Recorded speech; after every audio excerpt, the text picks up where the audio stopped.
સરદાર સ્વરાજ ઉમેશભાઈ છે. મેં આજે ફૂલ બનાવ્યું છે. તે આપણને હવા દે છે.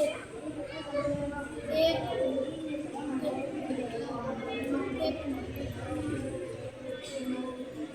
હાર્દિકભાઈ ગુપ્તા છે. હું ધોરણ 7 અભ્યાસ કરું છું. વિજ્ઞાન દિવસનો મારો ટૉપિક છે લાઇટ હાઉસ. લાઇટ હાઉસ એ સમુદ્ર કાંઠાના ટાપુઓ અને ખડતર સ્થળોએ ઊભા કરવામાં આવતું એક ટાયર છે. લાઇટ હાઉસને ગુજરાતીમાં દીવાદાંડી કહેવામાં આવે છે. મારું નામ મીરા હીરાભાઈ સિંધવ છે. હું ધોરણ 5 અભ્યાસ કરું છું. આજે 28 ફેબ્રુઆરી અને રાષ્ટ્રીય વિજ્ઞાન દિવસ નિમિત્તે મારો ટૉપિક છે જંગલ.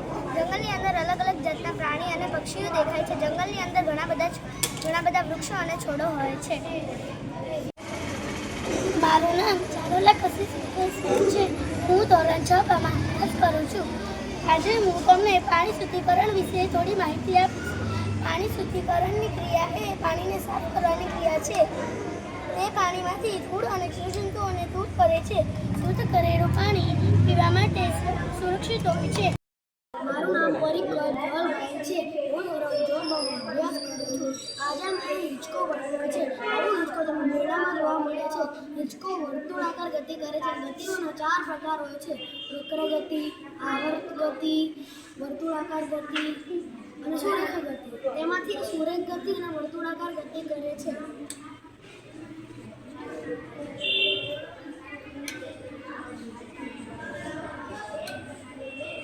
મારું નામ પટેલ વૈષ્ણવી ભરતભાઈ છે. આજે રાષ્ટ્રીય વિજ્ઞાન દિવસ નિમિત્તે મારો પ્રોજેક્ટ છે ચંદ્રયાન 3. ભારત દેશ એ ટેકનોલોજીના માધ્યમમાં ખૂબ જ પ્રગતિ કરી રહ્યો છે. અમેરિકા, રશિયા જેવા શક્તિશાળી દેશોને પણ પડકારી રહ્યો છે.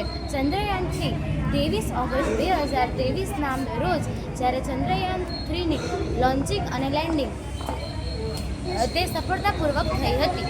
મારું નામ મકવાણા રામ હિરણભાઈ છે. હું ધોરણ 8 અભ્યાસ કરું છું. આજ 28 ફેબ્રુઆરી વિશ્વ વિજ્ઞાન દિવસ. તેમાં મારું પ્રોજેક્ટ સોલર સિસ્ટમ છે. સોલર સિસ્ટમમાં 8 ગ્રહો હોય છે. એમાં એક પૃથ્વી, શુક્ર, મંગળ, યુરેનસ, નેપચ્યુન, બુધ, શનિ અને ગુરુ.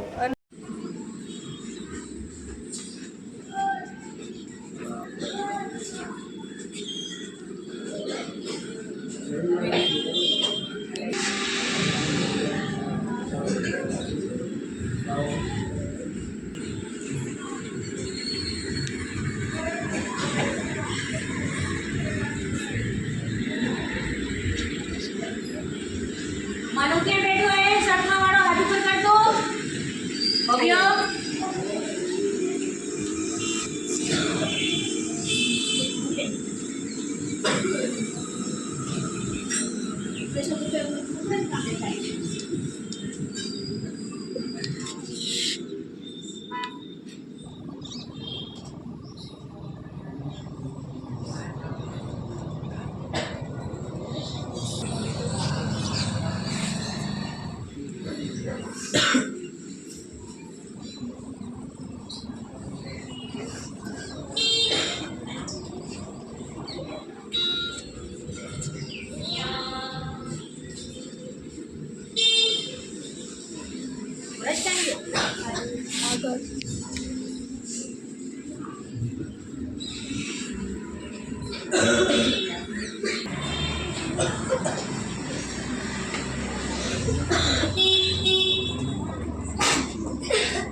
જોઈએ તો તમે ઉપર આખા શરીરનું બેલેન્સ રાખવું એ અહીંયા કોઈ કોઈએ ઊભા થઈને જોવાનું નહીં, દરેક સીધા બેસીને જે કંઈ દરેક સીધા બેસી અને અહીંયા હોય.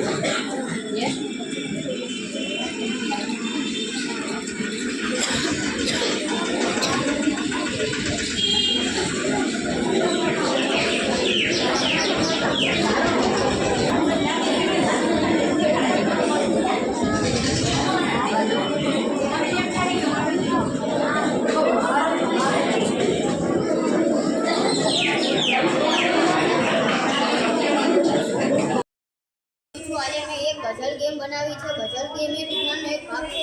વિજ્ઞાનમાં વિદ્યુતનો અવાહક તરીકે જાણે છે. ધારો કે જો આ વાયર તાર ઉપર ઉડી જાય તો લાઈટ થાય છે. અહીંયા આપણી ગેમ સ્ટાર્ટથી એન્ડ સુધી લઈ જવાની આવે છે. મારું નામ કન્યા વિરેન છે. હું ધોરણ 8માં અભ્યાસ કરું છું. આજે મેં ટેસ્ટર બનાવ્યું છે, જેમાં જેમ કે આ મીઠાનું પાણી છે તેમાં હું નાખું એ વાહક છે. આ બટેકું તે મંદ વાહક છે. લોખંડ તે વાહક છે. પાણી સાદું પાણી એ વાહક છે. અને પ્લાસ્ટિક અવાહક છે.